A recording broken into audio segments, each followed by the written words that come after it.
As ideias claras a respeito de Deus e seu Filho, bem como tais ideias claras a respeito do Espírito Santo, são os luzeiros do céu, as estrelas do entendimento, que é o céu, em minha linguagem alegórica, que é meu canto novo. Em um momento de crise, as estrelas do entendimento nos servem de apoio, fundamento, porto seguro, para que não tropecemos. A Terra é a alegoria da alma humana. Conceitos esquecidos na memória e que devem ser convertidos à filosofia cristã são os confins da Terra. Durante esta semana, desde domingo, tenho sofrido muito. Como disse o salmista, teu favor, ó Senhor, me assegurava honra e poder, mas escondeste sua face e eu fiquei abalado. Porém, e aqui vem meu testemunho, pela primeira vez obedeci aos sofrimentos causados mais pelos demônios que habitam em minha ignorância do que efeito das perseguições, porque sofro diariamente em minha própria casa. O que aconteceu foi que a paz rapidamente se instalou. Mantive a segurança, sofri um milagre de libertação num instante muitíssimo crítico de minha alma, e hoje prossigo, trabalhando ao ajudar a minha filha na confeitaria, pensando no futuro confiante, no caminho de Jesus. Eu chamo atenção para a primeira leitura de hoje, leitura do livro do profeta Isaías. Com quem haveis de me comparar, e a quem seria eu igual? Fala o santo. Levantai os olhos para o alto e vede. Quem criou tudo isto? Aquele que expressa em números o exército das estrelas, e a cada uma chama pelo nome. Tal é a grandeza e força e poder de Deus que nenhuma delas falta a chamada. Então, por que dizes Jacó, e por que falas Israel? Minha vida ocultou-se da vista do Senhor, e meu julgamento escapa ao do meu Deus. Acaso ignoras, ou não ouviste? O Senhor é o Deus eterno, que criou os confins da terra. Ele não falha, nem se cansa, insondável é a sua sabedoria.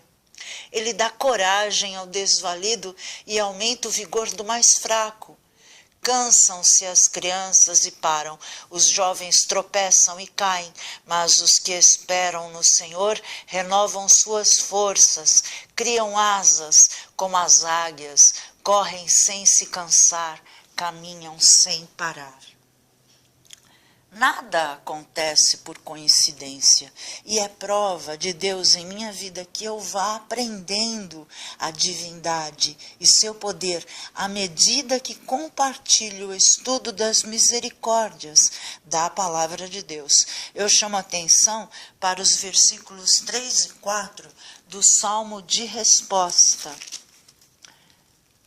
Pois ele te perdoa toda a culpa e cura toda a tua enfermidade. Da sepultura ele salva a tua vida e te cerca de carinho e compaixão. No versículo 4 lemos, da sepultura ele salva a tua vida e te cerca de carinho e compaixão. São dois os modos de ler esse versículo. No primeiro modo, o espírito mau nos torna em um túmulo aberto.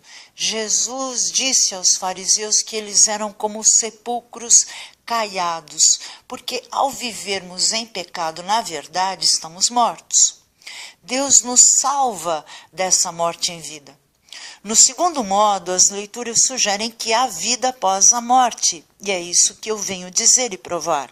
E os que Jesus considerar dignos não permanecerão na sepultura, de modo que a alma se livrará dos germes das bactérias e não precisará constantemente do fogo para se acalmar desse tipo de ser espiritual e também de ser factual. Um germe tem um corpo até que ele morra, e aí a sua substância espiritual se mantém. E esse é o conceito do inferno. As pessoas precisam do fogo para se acalmarem, porque são muitos vermes, muitos germes, muitas bactérias que ficam na alma delas, enquanto elas são deixadas no túmulo, resultado de sua incoerência em não querer caminhar com Deus. Obedecer a Deus é obedecer aos sofrimentos que nos são infligidos, sem ceder ao mal. Significa aprender as lições amargas e resistir, perseverantes, à espera da compreensão de nosso estado. O Salmo 22 é sobre esse aprendizado.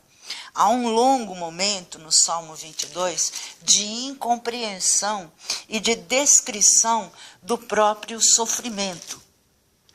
Então, entre os versículos 21 e 22 e 23, a compreensão se estabelece. Então ele está aqui suplicando: arranca-me da goela do leão, faz-me triunfar dos chifres do búfalo. É um estado.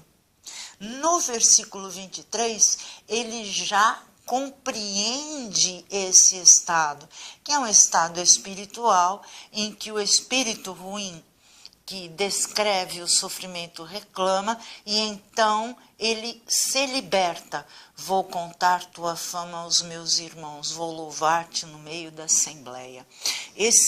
Essa compreensão que é feita, ela se desliga do que foi descrito antes, embora o que tenha sido descrito antes é um sofrimento injusto, para que o salmista glorifique o Senhor, que é a sabedoria.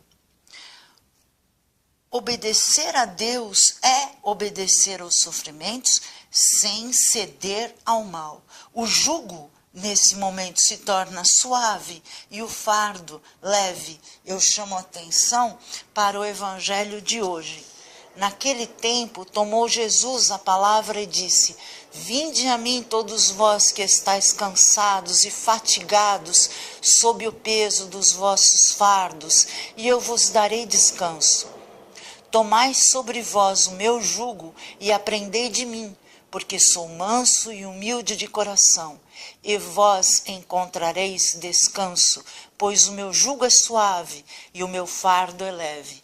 O mesmo homem que disse isso foi crucificado, e durante a crucificação ele citou o versículo 2 do mesmo Salmo 22, meu Deus, por que me abandonaste? Apesar de meus gritos, minha prece não te alcança. Ele, sendo Deus, ele mais uma vez ensina na sua misericórdia qual o salmo que o cristão deve repetir para que obtenha a compreensão. Ele não tinha pecado nenhum, ele não tinha maldade nenhuma no coração, portanto ele não tinha nenhuma ignorância, ele era o próprio Deus e a própria sabedoria.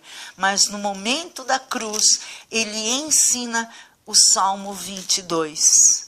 Na véspera de sua paixão, Jesus tomou o pão e disse: este é o meu corpo.